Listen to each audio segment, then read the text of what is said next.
Hello guys, I don't know if you can hear me. It's our first live stream and I'm doing a terrible job on it. Um, I don't know if you guys can hear me or not. Somebody send me a thumbs up or something.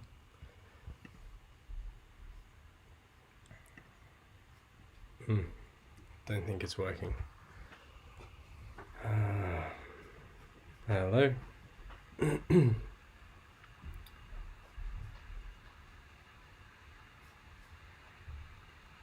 Maximus, how are you?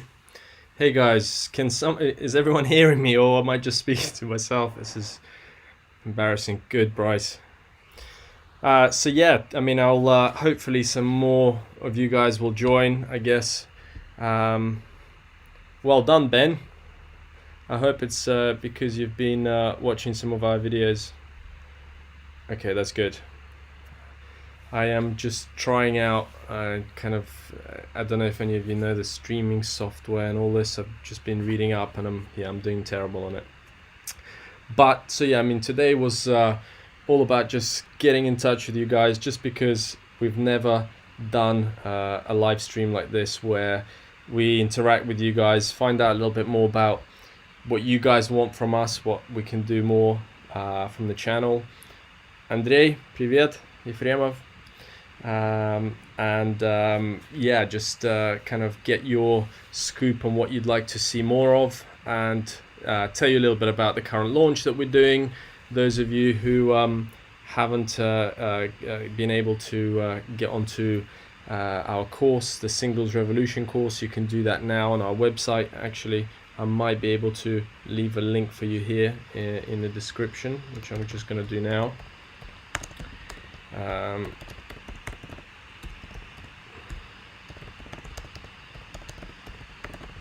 In case you do want to go for it, and I'll maybe pin it to the top so people can have a look at it. But yeah, anyway, so we'd pretty much like to hear from you what you guys think. Have you all of you now back on court? Are you able to play? Are you able to travel? We're thinking about organizing some camps to get you guys on court. We're kind of deciding where to do those yet, so we haven't quite agreed on a certain location. We've done a few in Malta before.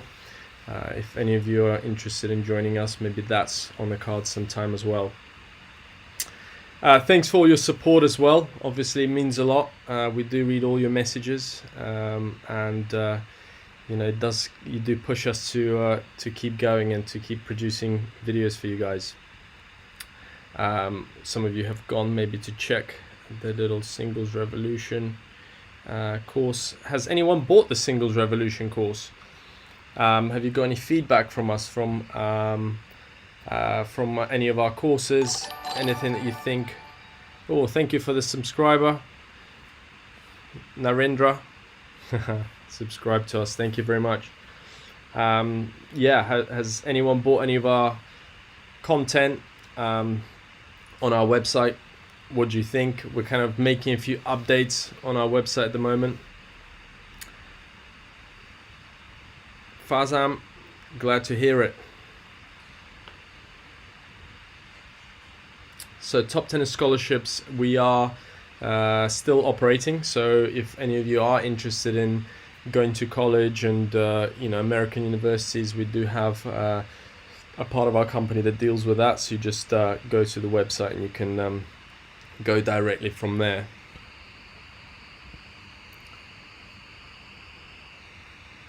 What type of lessons are you guys most interested to see from us in 2011? What would be what would you like to see more of?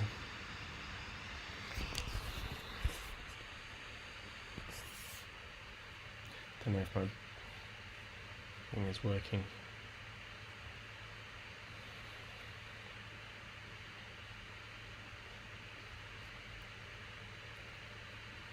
Oh, here we go. Let's see if I can get this. Put a little timer on for our course. So that's how long is left for the Singles Revolution to join it over there. Oh, other side, this side. There we go. 1 day, 14 hours left. Yeah, tactical advice. So yeah, I think that, you know, there's always more ways to win tennis matches. So we're always adding to the Tactics Revolution, the Singles Revolution course that's available now. You know, the timer up there. That's how long is left. So you guys can use the link that I've just posted in the chat. It's pinned at the top. Let me just check if it is working.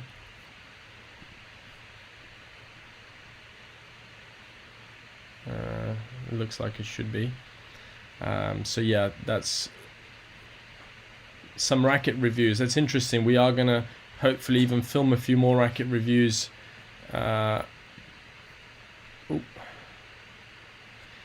from next week. So I've got a date booked. Me and Simon are hopefully going to go out, try out a few new rackets. So we're going to try the new Rafa racket, the new head, the new Yonex, and I'm not sure. I think maybe the new Wilson as well. So there'll be a few rackets for you to see. I feel like I need to maybe even have a look at some. I mean, I'm still using the Aero, which I'm enjoying.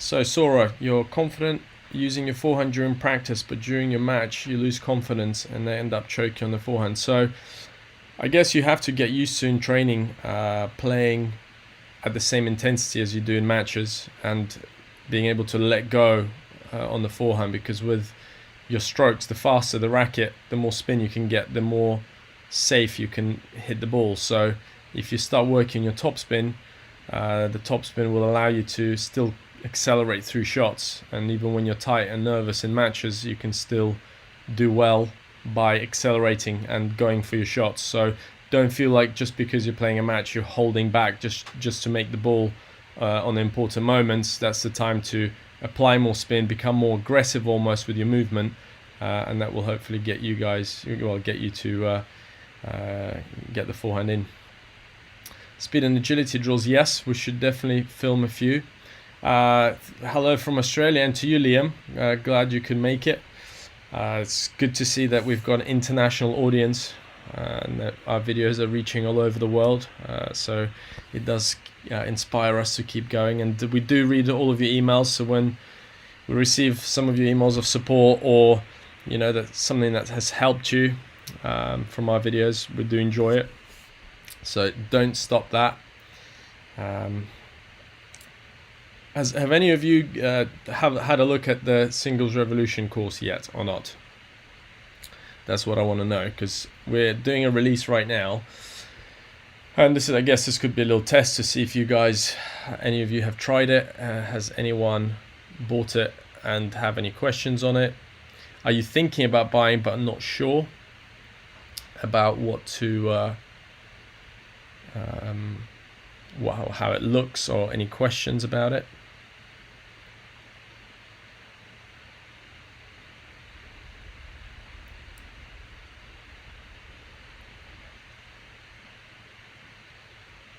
Your serve is not consistent. Sometimes awesome, sometimes double faults. Well, I guess you have to practice a lot more, look for consistency, put some targets down, don't just hit serves. Put a target on the court and practice hitting that target, so you're not just out there just going through the motions. You're training with purpose, and I think all the pros always train with purpose and don't waste your time on the court. So if you have a chance to put a target down, use that chance to improve it. So get your accuracy up, look to drive up from the legs so you're not missing into the net, and keep snapping, you know, keep using the pronation on your wrist so that you can get the ball down as well. So, and of course start, you know, evolving maybe your slice and your topspin serve as well, which will help you get more consistent on it, especially on your second serve. So the current course is about, let me show you. Let me just take this box away and I will show you exactly what the course is about. So This is what it looks like at the moment. This is where you'd land if you follow the link under the video. Well, the link that I've just posted in the chat. You'll be able to reach this page. So you'll learn.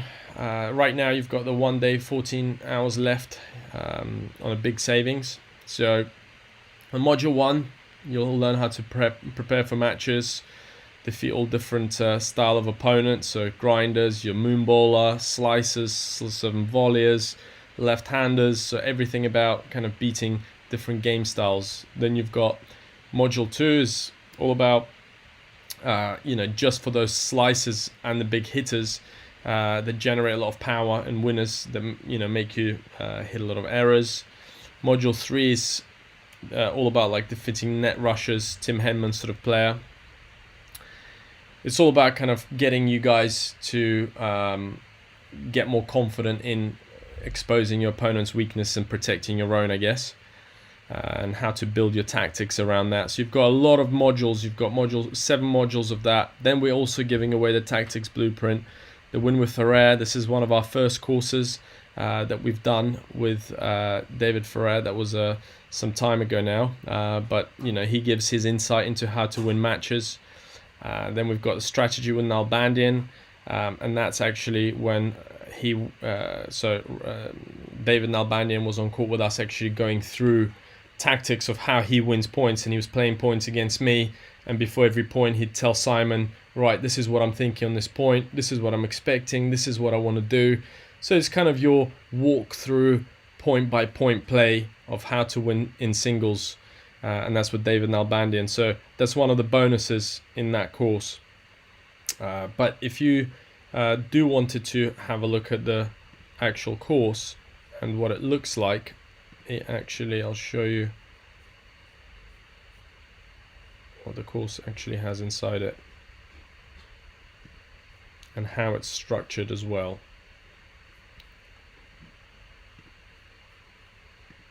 So now here you can see, I don't know if you guys are seeing my screen.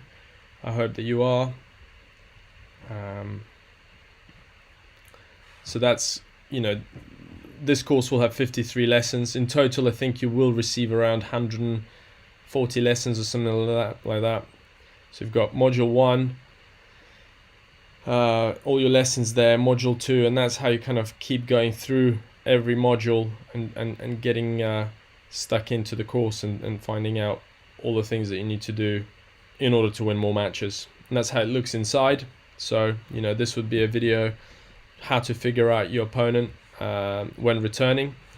So you'd watch this video and you'd have all those lessons to get through, and that's just in this video we're going to cover how to identify your, and that's just in the first part, in the first course.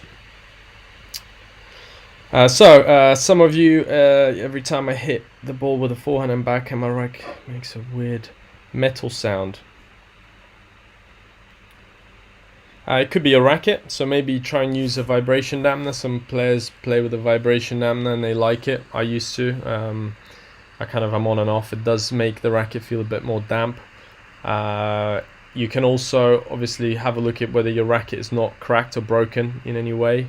And it also could be the quality of your racket. So if you're not using a graphite racket, like a professional carbon or graphite racket, then if you are using an aluminium racket, it's not going to feel great in your hand. So the cheaper rackets tend to give that feel to you. So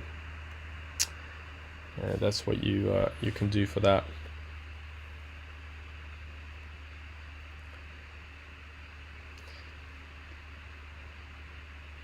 Any more questions, guys, about your tactics, about how to win matches, anything that you struggle with, anything that you've seen from us?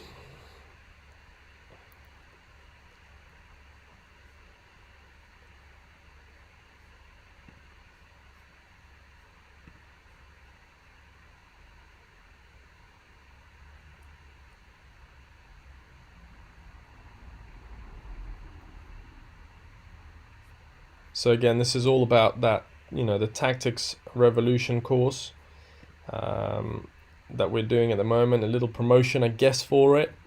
Hoping that you guys enjoy it. We we do have the timer over there. That's how long is left to get on board with that. In fact, I should even leave it in the description as well. I will, after this video, put it into the description.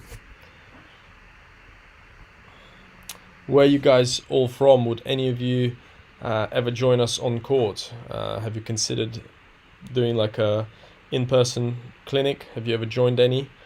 If so, where? My favorite player, I actually really liked David Ferrer when I played. I used to like the kind of the rock solid players like Davydenko, Ferrer, Agassi. When I was growing up, I actually really liked Sampras and Henman. I even based my server around Henman because I used to love him when I was a kid. So yeah, it kind of changes. Now I'd say it's probably Federer, even though he's not doing quite as well anymore. When you lose confidence when you're losing, well, that's normal. I guess all the players lose a bit of confidence. I guess it's time to remind yourself about your tactics. Have a look, kind of almost step outside of yourself and think, what is the reason that I'm losing? Am I losing because my opponent is playing better than me, and it's, you know, I just need to get my feet moving a little bit more, or just get a little bit more intense with my focus? Or are you using the wrong tactics? And that's where, you know, having something like the Tactics Revolution course, where you've got your tactics that will help you to have a think, well, you know what, if maybe I'm not, you know, doing a certain something, if I'm losing, maybe I need to try to change the tactics, and then might help you.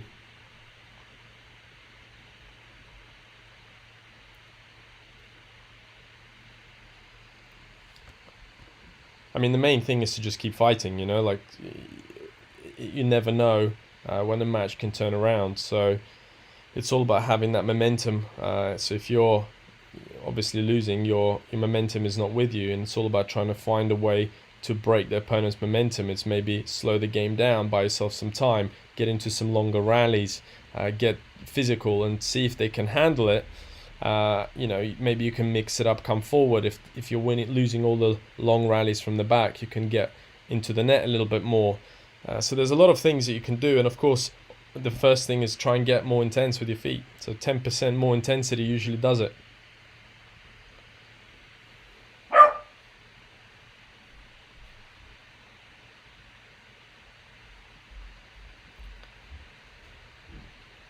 What's the role of the wrist on a modern forehand? Well, I guess the modern forehand is applies a lot of topspin, and you know, a lot of the like next gen players are using those extreme grips. It gives them that topspin. They have to have contact a lot closer to them. There's a lot more kind of rotation going on. So yeah, I mean, I wouldn't say that the role of the wrist has changed as such. It's just the way the racket is being held and the way it moves is, you know, closer to the body. It's not, you know, you've got your classic forehand like the Federer, and then it kind of goes.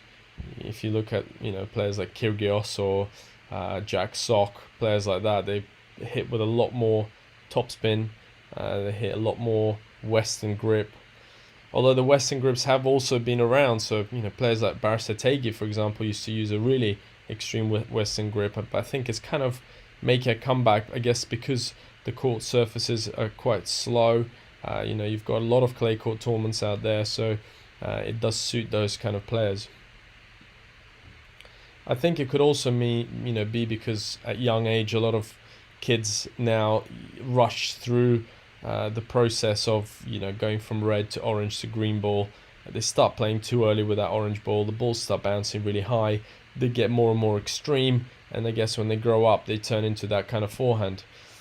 You know, it does have its limitations. I think on the faster courts, it's tougher to play, but yeah, they certainly have a lot of wrist snap, and yeah, it gives a lot of power as well.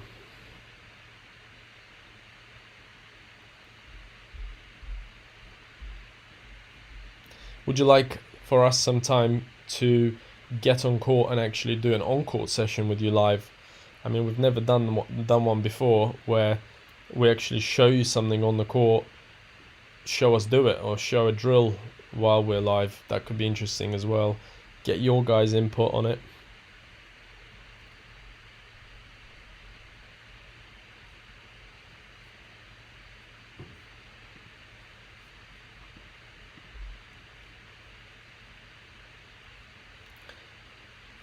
just reading through some of your comments. How to hit a backhand high balls. We actually did a video on high balls. If you look through our YouTube channel, if you look through the channel, we've got one of the videos is how to deal with high balls, and it's one of our popular videos, and we do talk about how to deal with a high ball.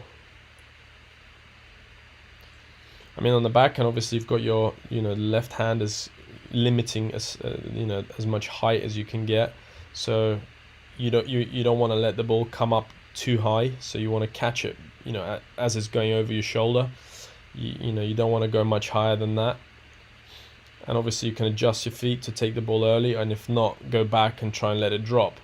Hitting it at the top of the apex I wouldn't recommend it. Oh.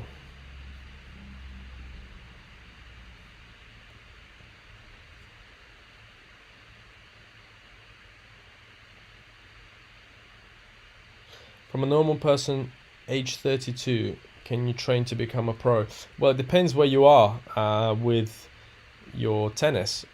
I'd say that's probably too late to start playing pro. If you're just starting out, if you're already at a certain level, you could probably get good enough to play a professional tournament in a few years.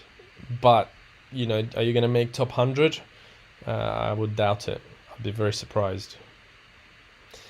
If I was playing Djokovic, it's not easy. Well, look at someone like Zverev, who beat him in Olympics, and now Carreño Busta also beat him. I think with him, obviously, he hits such a heavy ball, and he moves so well. You have to find a way to break down kind of his armor, and find a way to maybe wrong foot him, get into the net at the right moments. I think having a big serve is important. So if I was having a good serving day, I'd have to focus on holding serve because of the quality of his return. If he's constantly on top of my service games, and then he's also serving well, it's going to be bloody tough to beat him. So if you want to beat someone like that, you have to be serving well on the day, really focus on every point on your serve. Try and play your game, play aggressive, don't let him dictate. I'd say use the slice quite a bit. I mean, Federer did try to do that against him at Wimbledon when he lost that big match, when he should have won and had match points. But, he does seem to deal with it, but it's, you don't want to give him the same kind of ball over and over. That's why someone like Kyrgios really gets under his skin, because he doesn't give him much rhythm. It doesn't let him settle into that battle that he enjoys, and I think that's what makes him so dangerous. You have to find a way to break up his rhythm without losing your own.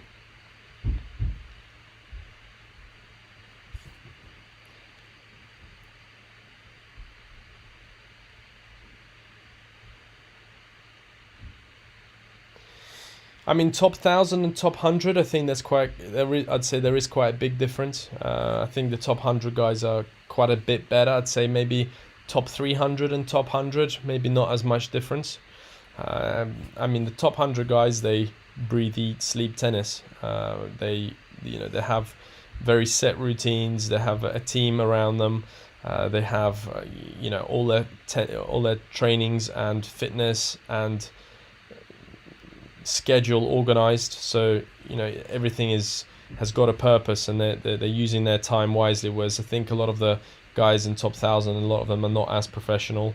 Definitely, from what I've seen, and those that are, there's obviously a lot of talent involved, and also a lot of who you have in your coaching team. So a good coach can really make the difference between winning and losing, and they can also give you a lot of confidence in your matches to win more, and I think it takes a bit of that confidence kind of to get on a roll. So you have to if you're a guy who's 1,000, you have to try and win a few matches behind your belt and carry that momentum of winning matches and confidence into higher level tournaments, because at 1,000 you're playing futures. You need to get to challengers first. That's around kind of the 300 in the world level, and then if you want to play ATPs, it's top 200, top 150, and then Grand Slams top 100. So it's it's not easy to get up there, and you have all those different stages. So I'd say it's quite a big difference, but certainly achievable if someone has a good team around them.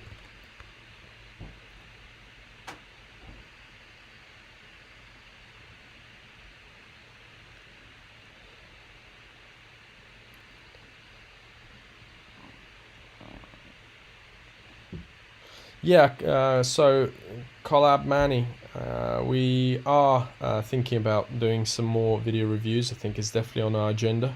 I think it'll just give a little bit more of an insight into equipment. I think we, having played pro and coached, for a long time, I can see what rackets would suit players and which one won't, and I can certainly feel exactly what's happening. So we'll definitely do a few.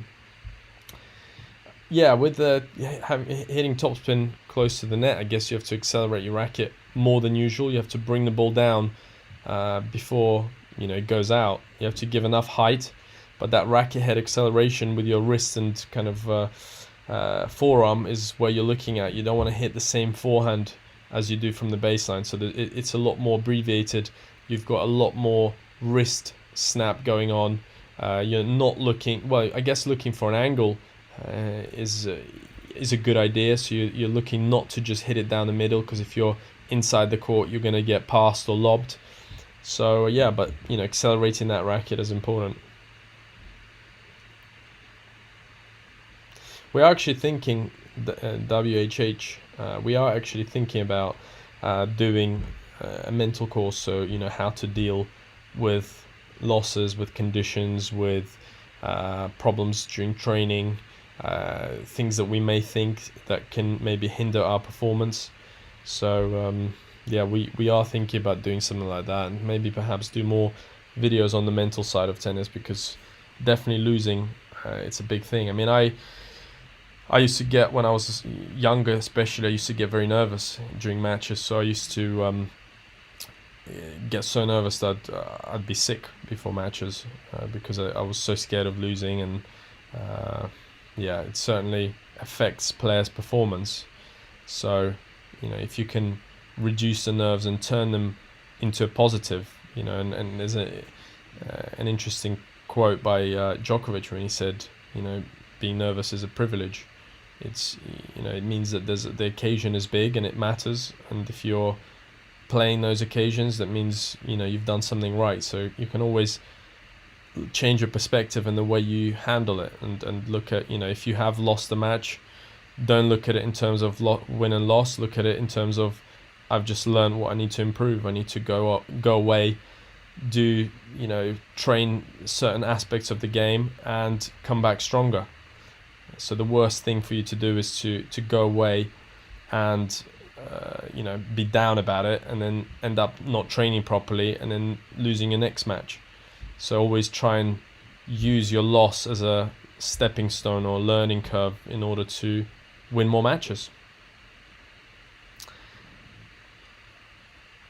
And also, like for me, it's always been about, if I was going into the match, would help me get less nervous and less upset, was thinking about the process. So I would go into a match with my plan A and plan B, or even plan C in mind.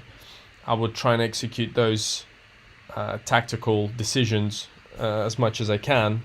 And if I ended up losing because the player played better than me, I wouldn't have any regrets. The worst thing to do is to go in and almost just play. So if you're going in there and you've got the process, so your whole idea of playing this is so that you could get better at something, or you've got a plan in your mind, it's a lot easier to play.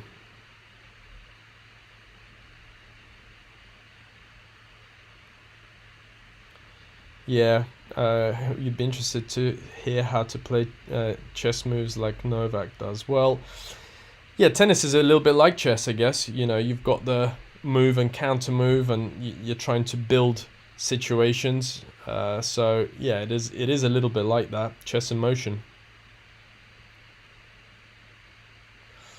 The pinpoint serve. Well, I actually hit with a pinpoint serve simply because you get a lot more body weight through the serve, so you get a lot more height because it's easier to use both legs with the platform. But you seem to get more power with your body because you can jump into the court a lot more.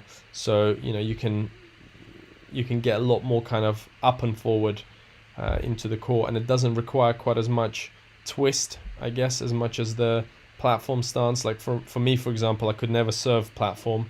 I could only do pinpoint because with platform I'd get no power. So it all depends on your personality and how what you started with, what suits you. So there's not right and wrong, but I'd say the pinpoint is probably even tougher a little bit to learn than the platform, because you're in the platform, you're stationary, you're not having to move that back foot to push off. So I'd say it's a more complex move, but I think it can give you better results quicker, especially at a junior level where players maybe are not as strong. So when they use the platform, they're just not generating quite as much, whereas with the pinpoint they can get some power out of that jump forward, so out of that forward momentum.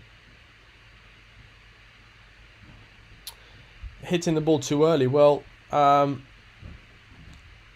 if you're, I guess it's watching the ball onto the strings, so telling yourself to calm down and relax and let it come rather than always going to get it. So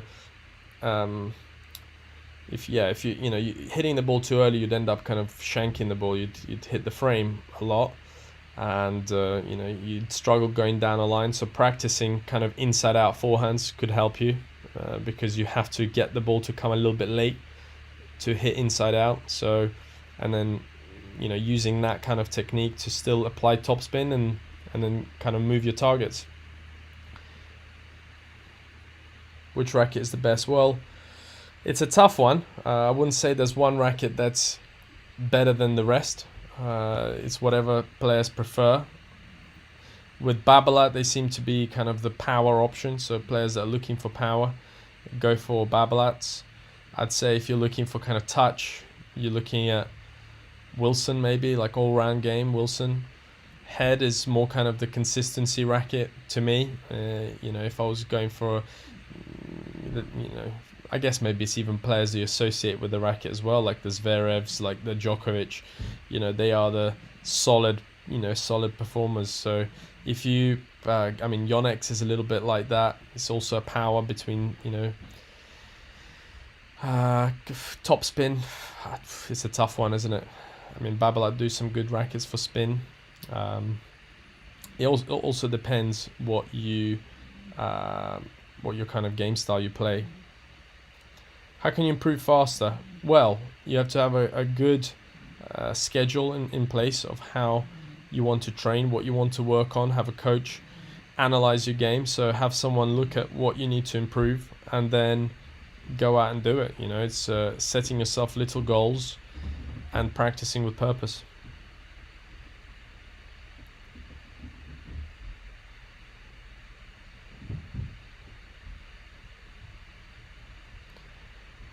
So top tennis training at the moment, well, we've got 3 people working. We have a team that does our website and stuff, but we're kind of at the moment we're trying actually someone new, because we had a few issues, if any of you saw on our website recently, so we've kind of had to adjust. We do a lot of our own work as well, so me and Simon do a lot of the work for the website as well.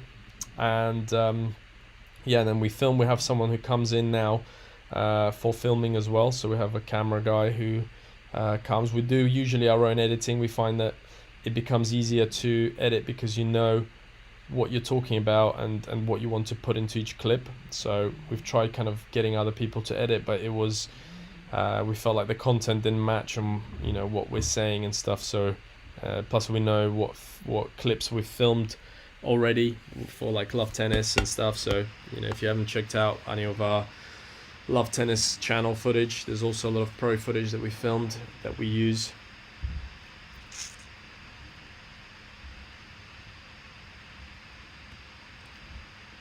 Simon at the moment, he couldn't make it today. He's with his family today, so it was just me. But you've got my expertise for the day. But I'm sure we'll organise some more videos like this where you guys get to interact with Simon. Maybe, as I said, we'll go on court as well. We'll do more launches like this one. So you've got 1 day left for that launch of the Serve Revolution. Serve Revolution, Singles Revolution course. Let me see if you actually, are you able to click it? Has anyone tried the Serve Revolution course, the Singles Revolution course that we're selling at the moment? Have you Has anyone had a look at it? Has it helped anyone with their game?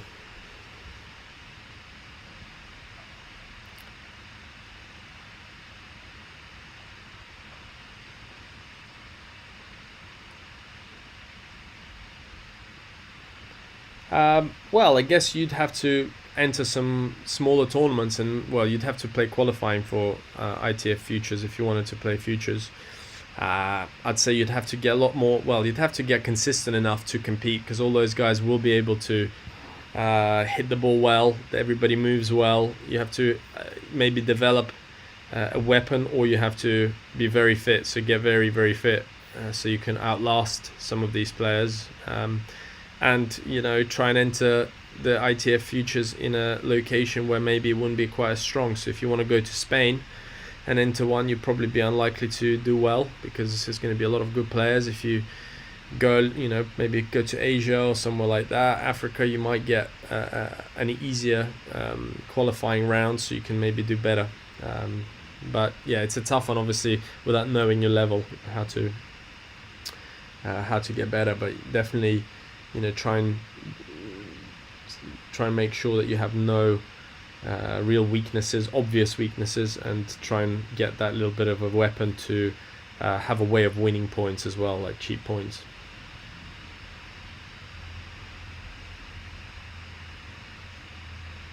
Tennis Dream, he's in college in the US at the moment. I think he does want to become pro, so he's working hard there. Not sure what the university he is in.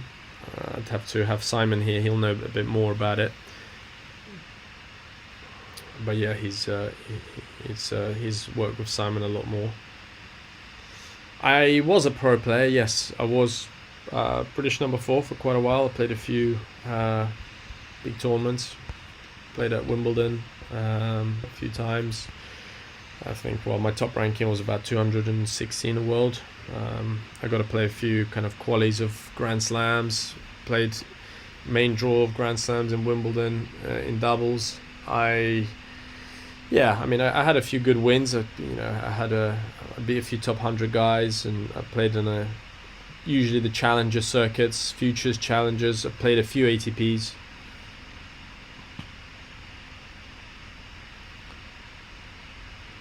So controlling temper and anger in the moment. Well, I guess the main thing is to get your attention away from the anger. So that's why all the players, they go to their strings, and they try and focus on something else. So try to distract your mind from thinking destructive thoughts. So walk away, get a towel, and think about the process. So you got to get back into how are you going to win the match, not about the point that has just happened. So try to focus less on what's happened, think more about what you're going to do to stop it from happening again. So that's important.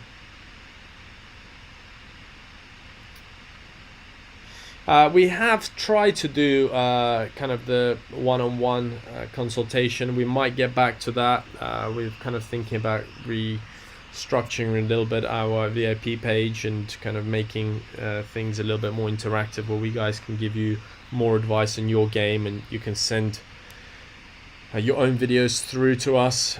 We have done that in the past, but we found that because when you get volume, it's kind of tough to do a lot of it when you have a lot of things to focus on the website and kind of producing the videos for YouTube and our courses. So we usually do more the in-person training at our camps and the clinics that we organize around the world. So we've done a few in New York, in Malta, in Spain. So we're hopefully going to get back to doing that, hopefully when travel restrictions are lifted. Quick tips on two-handed backhand. See, I always try to move from a single to a two-hander, and I never managed. So I started with a single, and I finished with a single. I guess you have to develop your left hand, because as a single-handed player, you wouldn't have been using your left hand. So start hitting a lot of left-handed forehands.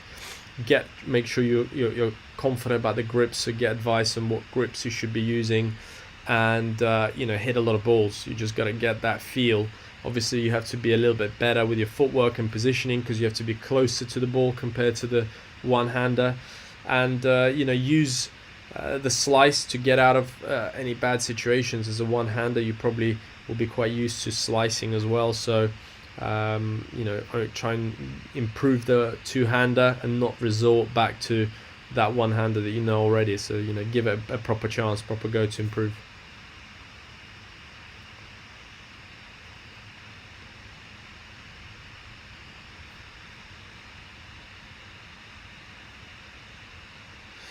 Yeah, Spencer, we are looking for a bit of technical help. We had a few issues on our website, and it's kind of, we've been let down a few times with things that we needed improved on our website. I ended up doing a lot of the work myself, so the current website, that as it stands, I've had to do a lot of it, and I'm not a programmer, but I can kind of get by until it gets very complicated. So we do probably need to get some more advice. We do have someone now working for us that we're testing out to see if if it will work or not, but time will tell.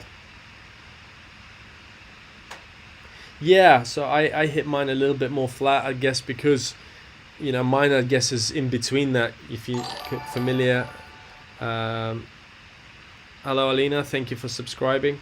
So it's my forehand is a little bit between the kind of the modern forehand and the ATP forehand and the WTA forehand. It's I get my wrist quite locked back on the take back. I don't use the kind of the elbow as much as some of the other guys do. So I'm more like, I guess, Del Potro or that kind of player, where I don't get that racket on the right side quite as much. So I find it easier to hit a flatter shot. So I can still hit topspin, but I used to hit a lot of topspin.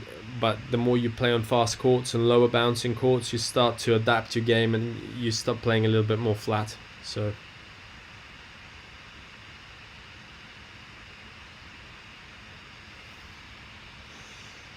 Rampali, thank you. So in general, how many years to learn tennis? Well, I've been playing tennis all my life, and a lot of the pros start very early. So, it depends what level you want to get to. I'd say it takes a good 10 years to learn the craft. But it depends how quick a learner you are. So it's never too late, I say. But yeah, I'd say it definitely takes a few years just to get the confidence behind your shots and to learn how to win points. And that's exactly actually why we developed that singles revolution course that we're doing right now. So guys, that's the timer right there. You've got 1 day left to join the singles revolution. So it's toptennistraining.com singles-revolution, and that's where you'd get help on how to win more matches. You'd get help on how to structure points, and maybe that will help you improve quicker to get to the ATP standard. My average serve speed, my highest I've ever served was 132 miles an hour. I served in Bergamo in Italy. I'd say probably 120 would be my kind of, if a big first serve. I wasn't like the Karlovic, but it was pretty decent. It was okay. It got me some free points.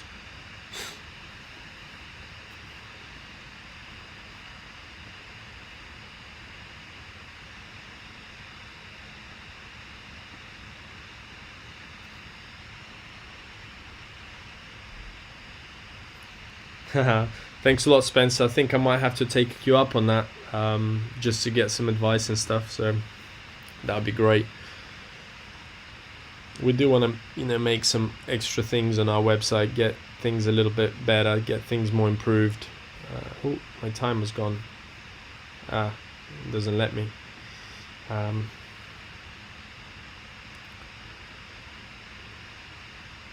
Struggling with the shoulder over shoulder motion.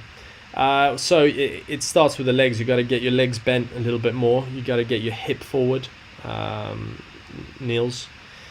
So make sure that you get that left hip pushing out, pushing forward, and get that left hand pointing all the way up to the ball. So as you're throwing this, as you're tossing, your tossing hand should really be straight to your ear, and pointing all the way up to the sky. So make sure that you're getting that, stretch through here, and that will naturally get your shoulders, tilted. Whereas if you're just trying to, yourself move it, it's quite tough to do.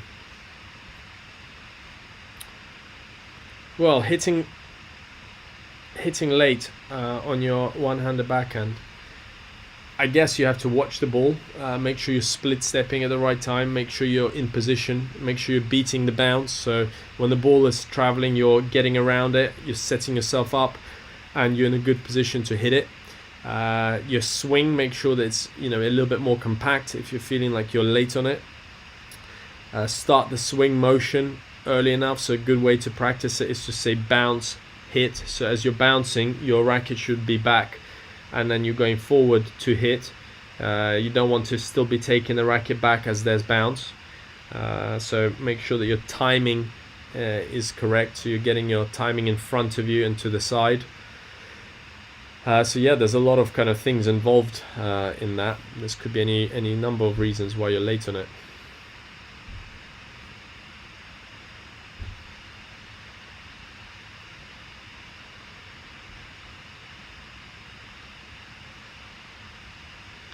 On your forehand, 90 degrees in contact. I'd say my wrist is 90 degrees at contact. Yeah, and then there's not as much flexion, I would say. You're holding it back, but then it's more rotation on that forehand rather than flexion.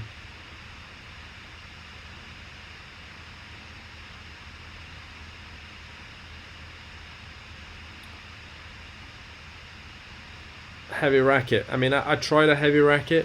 I think mine was about 320 actually. Well, 315 at one point, and then I added some weights to it, so probably about 325. And it's quite. It does get you a lot of power, but it is quite tough to maneuver around the court, and it does get your serve a lot faster.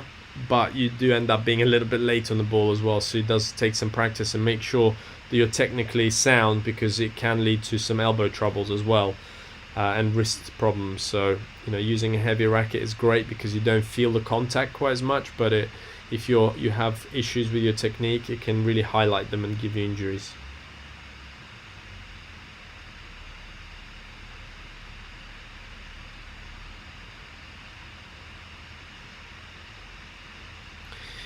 Yes, Spencer. So I guess it happens all in one. So as you throw, you want to get your hip going forward and then turning. So almost think about like putting your butt into the court a little bit rather than just your side. So for that you do need to bend your knees a little bit. So having soft knees for that is important. You're not just throwing and forcing it. Because you're softer with the knees, you can actually get a little bit of rotation going.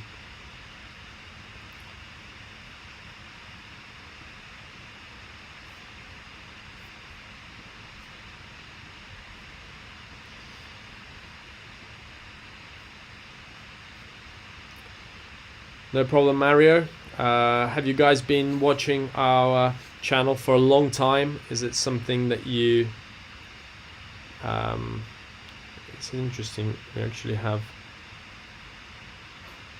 a little delay in my video.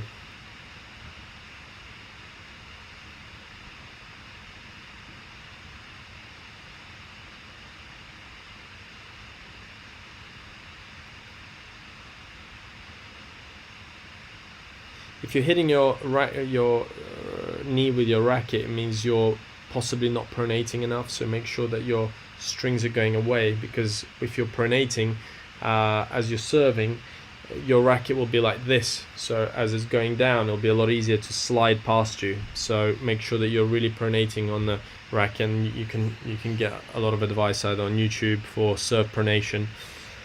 And make sure you're putting your shoulder all the way forward. So if you're serving and you're keeping your shoulder back, you will be hitting your knee. So make sure you really launch and put your chest and shoulder forward after the shot.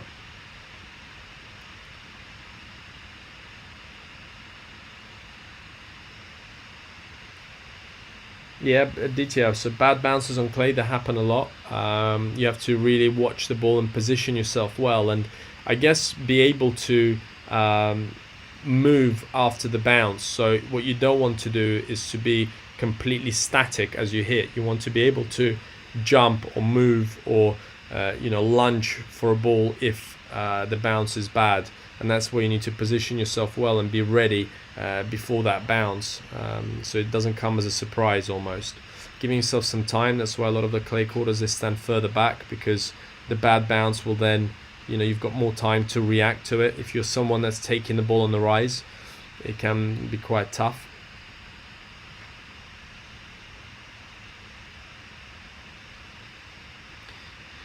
How to adapt your game between hard courts, clay courts and grass. Yeah, I mean, I definitely adapt. So I hit a lot flatter on grass courts. Not that I don't already, but I hit flatter. Get into the net a lot more, use my slice a lot more. I focus on my first serve a lot more. On the clay courts, I use the topspin a lot more height on the ball. And I get a lot more physical on clay because I know the rallies are going to be longer. So I make sure that I'm being as physical as I can and not giving away any cheap points. Whereas on grass, you can afford to play a bit riskier tennis, and you can also get some cheaper points as well.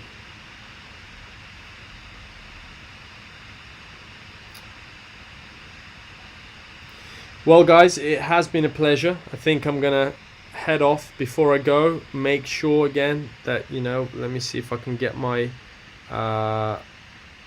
timer up to give you guys an idea. That's the timer over there. That's how long you've got left before the sale finishes for the Tactics Revolution. We will hopefully put some more good videos out for you guys, do more racket reviews, more content around the problems that you're facing, and we'll hopefully get you winning more matches. That's the whole plan. That's what we do it, and that's why we're here. So thank you very much, guys. Thanks for joining for our first live session. Hopefully next time we're going to get Simon on board. We're going to have him join us and share some of his expertise with us as well, and maybe we'll even do an on-court session with you guys. But as I said, make sure you check it out. Check out our Singles Revolution course before it expires. Thank you, guys, and have a lovely day.